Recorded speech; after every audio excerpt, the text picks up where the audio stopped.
Olá pessoal, hoje o Não Sei Direito está aqui na OAB-MG, na sede oficial aqui em Belo Horizonte, e vamos entrevistar vários convidados que estão participando do Fórum de Educação Jurídica, que foi realizado pela Comissão de Educação Jurídica da OAB Minas Gerais. Muita coisa boa vem por aí, vem com a gente!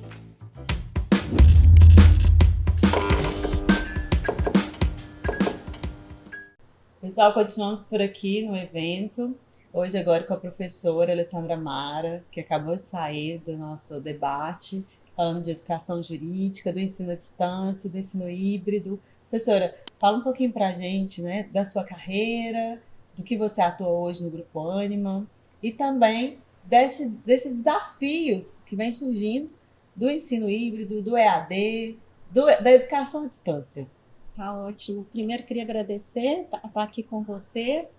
Eu sou a professora Alessandra Mara, eu sou gestora nacional da área de Ciências Jurídicas do Grupo Ânima.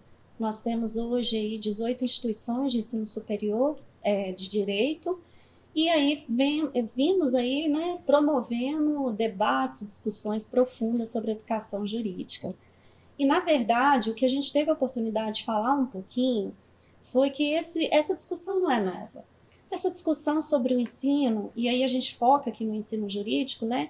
Ela começa aí, vamos colocar, na década de 90. A gente tem um marco teórico que eu sempre gosto de usar, o Canclini. Ele já trazia essa discussão com outros teóricos dessa área. A gente precisa repensar o ensino. Se a gente for pensar, como que nós estudamos? A gente estudou naquele modelo industrial, tradicional. A escola é feita para os trabalhadores da indústria. Então, até as carteiras são enfileiradas. Eu tenho aula no quadro, é a submissão, é o conteúdo, eu recebendo o conteúdo. É o professor que é o detentor do conhecimento e só ele. E do controle. Só ele, e do controle. E o aluno, ele fica ali como sujeito passivo. Ele não é protagonista do ensino. Mas, se a gente pensar, desde que a gente começou, a internet, né, trouxe muito isso, a gente tem hoje um multiculturalismo muito grande. As fronteiras físicas, os espaços já caíram há muito tempo. E aí, como que eu continuo a ensinar nesse pensar tradicional nos dias de hoje? E o ensino híbrido, ele vem debatendo sobre isso. Se eu tenho pessoas diferentes, em contextos diferentes, em comunidades diferentes, a gente precisa ensinar diferente, a gente precisa conseguir permear isso. E daí vem o ensino híbrido, hibridez, é mistura. E na mistura, nessa proposta, a gente oferece para um aluno, nessa discussão, estar em espaços diferentes de aprendizagem durante o processo de educação. E espaço a gente pode entender não necessariamente espaço físico, né? Exatamente. Que a gente pode estar aqui nós três aqui nesse espaço físico, mas em espaços virtuais diferentes, né? O exemplo que eu achei interessantíssimo que você falou na palestra foram os grupos de WhatsApp. Exatamente. A gente pode estar tendo discussões dentro de um grupo de WhatsApp porque a gente está em ambientes diferentes, né? Imagine que você está dando aula, eu estou dando aula aqui na faculdade, na UNA, em Belo Horizonte, dentro da sala de aula.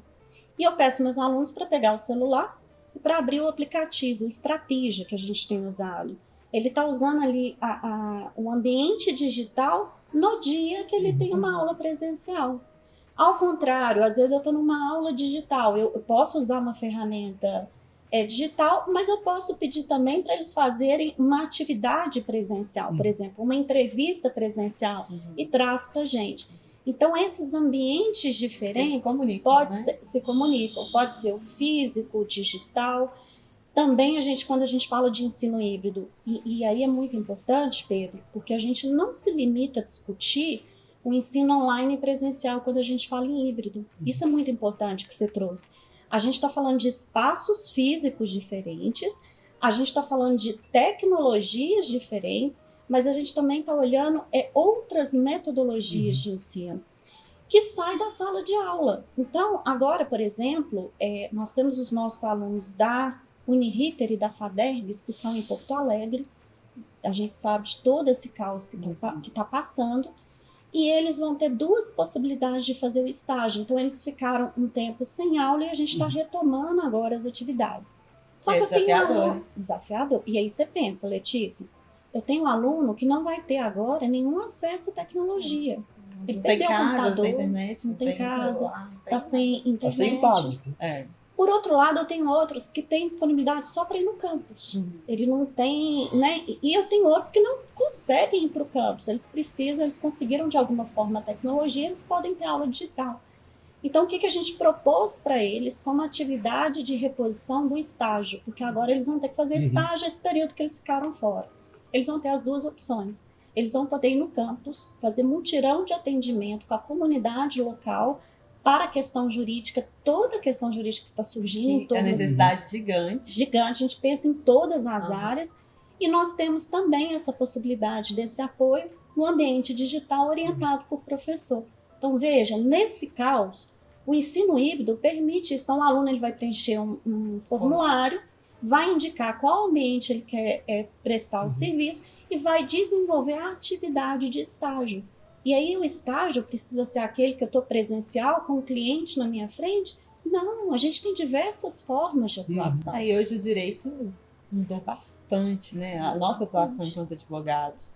Então hoje, antigamente você tinha o seu escritório naquela cidade e você só atendia ali. Hoje não, você atende pessoas do Brasil todo, de forma virtual.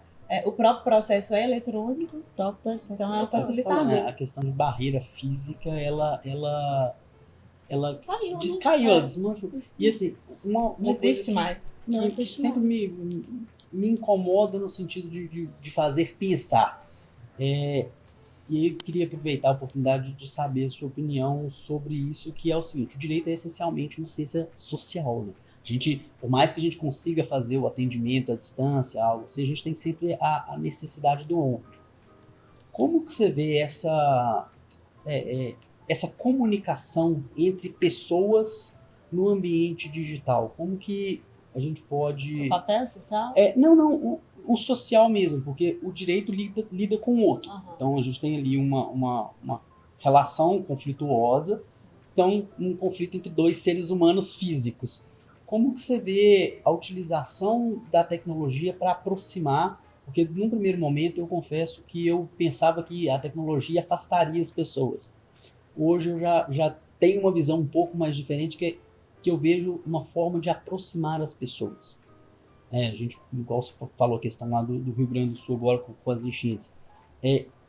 Houve um movimento de aproximação das pessoas, de campanha, de gente, de pessoas que jamais poderiam ajudar alguém fisicamente distante, internet, e aí com a tecnologia se tornou digitalmente próximo, além de fisicamente distante. Queria saber como é que você vê isso, principalmente em relação ao ensino do direito, para que não se perca essa essência de contato pele-pele. Talvez nessa tecnologia a gente não consiga o corpo a corpo. E a gente precisa promover esses encontros presenciais. A gente tem sempre essa preocupação. Então, algumas atividades elas são presenciais no campus. A gente tem toda quarta-feira alguns projetos de extensão. Alguns são desenvolvidos no ambiente digital, mas alguns são no campus. E aí o aluno pode escolher se ele quer vivenciar aquela experiência da universidade, que tem o campus, tem a sala do NPJ, né? Tem todo o contato com os colegas, mas ele tem essa possibilidade de usar a ferramenta digital. Mas tem uma coisa muito interessante, vamos voltar para o caso Porto Alegre. Nesse atendimento digital, nós envolvemos professores do Brasil inteiro. Então a gente criou um grupo de professores, semana passada foi a reunião. Eu tenho professores da AGES, lá em cima, da Unifac de Salvador, de São Paulo, de Minas, que criaram um grupo de apoio à Uniriter e FADERGS e vão orientar alunos e professores nesses atendimentos jurídicos decorrentes disso. Que oportunidade que a gente teria se fosse só ali? Uma outra situação, a gente tem algumas escolas na AGES que o acesso ele é mais difícil.